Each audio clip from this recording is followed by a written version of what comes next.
Today I'm going to be telling you the sad and honest truth about orchids and our precious orchid collections. At some point we're all going to pass away, and we've got to consider who we're going to be passing our collections on to. This large selection of orchids that we now have here on the deck is from an elderly gentleman who just passed away recently. He's been struggling for a long time with sickness, and his wife has no longer been able to look after the orchids and asked us to please look after them as he would have while he was still alive. So we have taken on these orchids and we're going to be bringing them back to their original beauty. And the sad fact is, this is going to happen to all of us eventually, and we're going to have to consider what we're going to do with our precious plants. So we'll just go through all of these, have a look at them, see what needs to be done, and give you some good advice on what you need to look out for so that we're not bringing anything terrible into our orchids, because we have no idea what conditions these have been under and how they've been looked after. And welcome to the Nature Company. If this is the kind of information you're interested in, please hit that subscribe button down below and that notification bell to be notified of all our upcoming content so you don't miss out on a thing. We've had to shuffle everything around on the deck so that we can show you what these orchids look like. And it's not only orchids, it's also the Nepenthes, the Drosera, and some Saracenas. First of all, we have this Arachnus floss aries. It's the spider orchid, sometimes even known as the scorpion orchid. If anyone knows why, please drop it in the comments down below. So let's have a look at this. We can see this orchid is even way taller than I am. It's got a bit of this burntness on its tops, as it was pressed up against the roof of the hothouse, which obviously, with that roof just getting incredibly hot with the sun, just burnt off the tips. But we see this new growth is still perfect. A few of the roots have been broken off during the removal process as it was stuck to a wall. But with something like this, it's going to recover really quickly and not even notice that it's been taken out of place. And then we have a variety of different poor man's orchids, the epidendrums. These, I've been told, we've got the yellows, oranges, reds and pinks, but she's not sure which ones are which. Some of these we can tell by their growth form that they are the hybrids with those big flower heads. So we're just going to have to wait and see what these come to. We can see they're all going to need a bit of repotting and some care. This one's media still looks fine, but often my epidendrums I like to pot up into that sand mix. I'll put a link in the description down below for how I pot up my epidendrums. This one we can see a lot of ferns growing in and through the pot,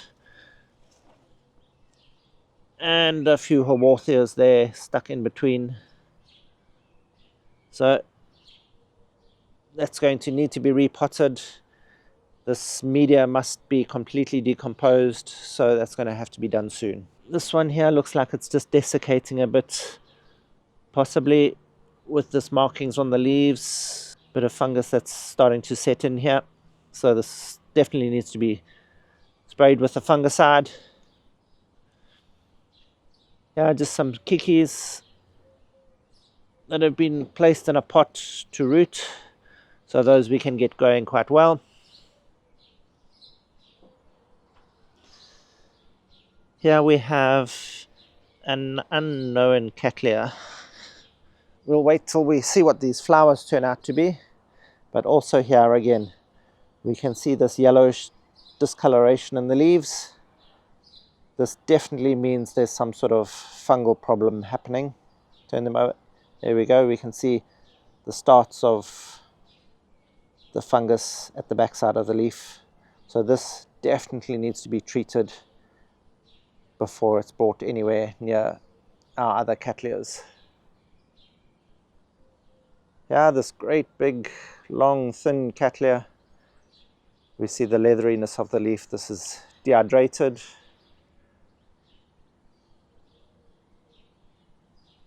A lot of dust on the leaves, so this just needs to be cleaned up. Some stress happening with this purple coloration, and we'll need to check into whether there's any nutritional deficiencies that this plant is going through. It's a nice, well aerated mix that's going to allow for good drainage, but the whole plant has been grown out of the pot, so that's going to have to be redone. This one here looks like a Laelia anceps of some type or another, and also completely overgrown. So that will have to be removed from the pot and repotted up. And we have this Vanda. Looks like it's a fairly soft-leafed Vanda. My first guess would probably be Vanda tricolor. It's got some good roots still. Most of the roots at the bottom look viable, but it's just very desiccated at the top, so this just needs a little bit of TLC to bring it back. A little bit of fungal growth, which is not unusual with the Vandas, but just will need to be treated. And then this looks like Miltonia to me. We'll have 3 Miltonias of unknown colors. So that's always going to be exciting to see them flower. Their flowers are just so stunning. And of course, Oncidium fascillatum, something that should be in everyone's collection. They grow into these beautiful big mother plants and just stunning. We can see how many old flower spikes are on this one already. So we know how well that one was flowering. Yeah, this one to me looks like a Brassia. So one of the spider orchids, a huge big pot, also all overgrown, a little bit of fungus, but not unusual for old leaves. The newer growths also have the black spots starting, so we're going to have to also give everything here a good spray with a fungicide, because if it's on one, it's generally going to be on all of them. So let's have a look here. Some more on these, look like Oncidium hybrids of some sort, but wouldn't be able to tell you exactly what until we see the flowers. Whoopsie. It looks like we had a flower spike here that had been cut off before we got it. Just old dying leaves off the old pseudobulbs. We can see this pleating, which shows that it's been desiccated for a fairly long period of time. The wrinkling of the pseudobulbs. So some water and TLC will bring this back to life. And we have our Dendrobium bigibums, or Dendrobium phalaenopsis. And have a look at this one. A nice heavy pot with all these stones put on top to ensure that it doesn't get top heavy, but look how long that flower spike is. Isn't that just so beautiful? These ones also having a bit of problem. It looks like a bit of mold. The leaves are desiccated and losing their turgidity, sort of just becoming soft and floppy and a bit leathery. So this, we gave it a good watering as we got it, just to ensure that the blooms will last as long as possible. But this media is definitely going to need to be changed, and it needs to be repotted and given a good treatment for fungicides too. Here we have another small little Dendrobium phalaenopsis. Also we can see the discoloration in the leaves. It's probably not only fungal attacks, but it's probably, there we go, look at the back of the leaf. It's also nutritional deficiencies that we need to get fixed. More treatments happening here. Solid repotting. And this one too. This one's in a nice stony mix, which I find works extremely well for us. Is a very open mix. That's going to give a bit of weight to the base of the pot, Going to allow the roots to dry out really quickly and allow the plant to grow freely. They like lots of air around their roots, and the roots don't like to stay wet all the time. And there's another large specimen again, also with a bit of ferns growing in it that need to be removed. But other than that, for this time of year, it's looking fairly healthy. We are midwinter.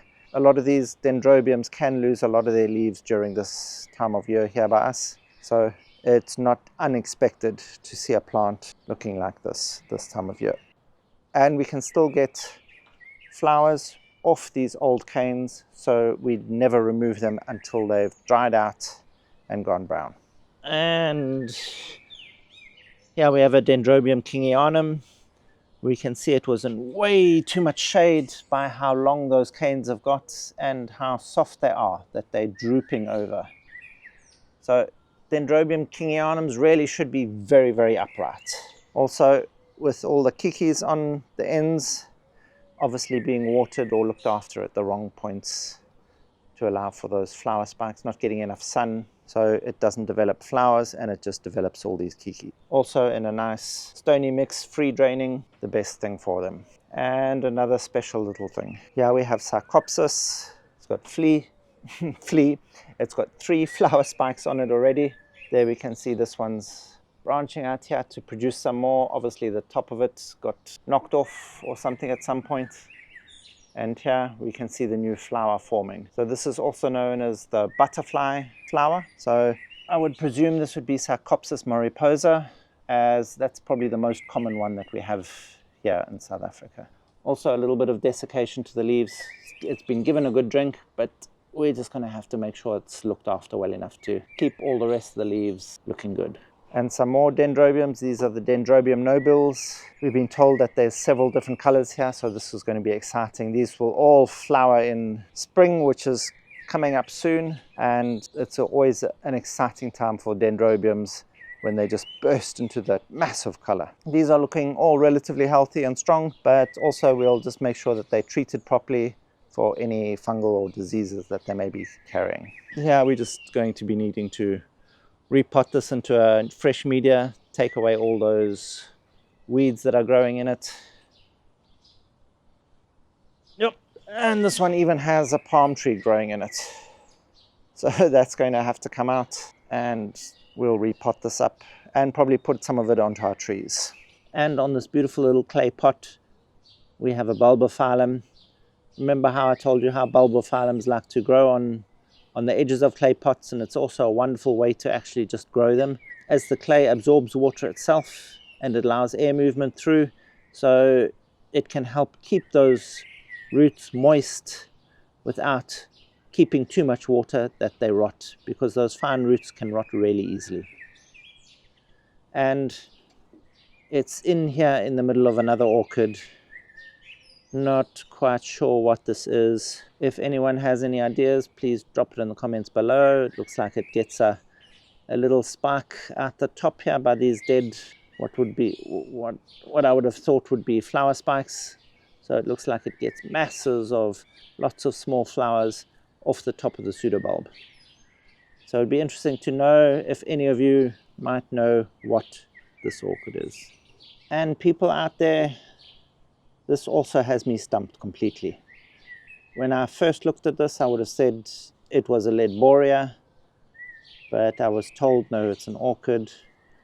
Who knows what orchid this is, if it is an orchid at all? Please help. I thought my plant knowledge was quite good, but to me this just looks like Ledboria. Not that there's anything wrong with Ledboria, but I love them. Why would this be an orchid? How could this be an orchid? Who knows what orchid this is, if it is an orchid? And then we have all these Nepenthes.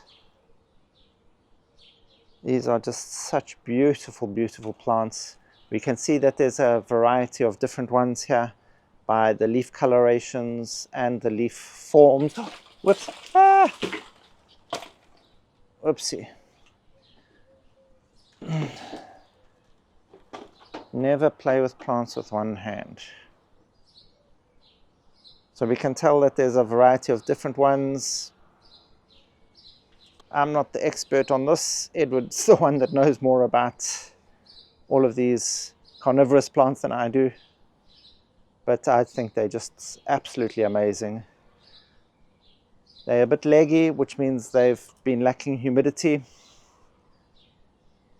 but these can all come together beautifully. See, it's even all in flower.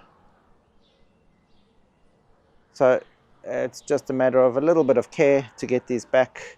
A little bit of rust on the leaves, so also a nice little fungal treatment will sort that out. And then the Sarracenias. It's winter time for them, so that's probably the best they're going to look at the moment. We'll wait till spring and the warmth sets back in, and all that new growth will happen. And then there's the little Drosseras here, and some little ones self-seeded themselves in this pot too. And then that's about it. So not too much to do to these orchids to get them back into their original state. A little bit of quarantine and some treatment, and they'll be fine. They'll fit back into our collection beautifully, and now we have some more of these amazing Dendrobium biggie bums. And desperately waiting to see this Sarcopsis flower. Always remember, like this also, this is not a short-term project. These plants may take, some of them, 1 year to 2 years to recover properly, but the little bit of effort is so worth it by the rewards that you get, even if it is just by keeping someone's memory alive. This is the sad truth about orchids and our orchid collections. So remember, when bringing a collection like this into your own, to always make sure that it's treated so it doesn't bring any other diseases or unwanted things into your growing area. And for those, we've got links down below, and in our Buy Me a Coffee link there's some more information we add there quite regularly. And thank you for watching. If you enjoyed this video, please hit that like button, hit that subscribe button down below, and that notification bell, bing bong, to be notified of all our upcoming content so you don't miss out on a thing. Help us grow as we help your orchids grow.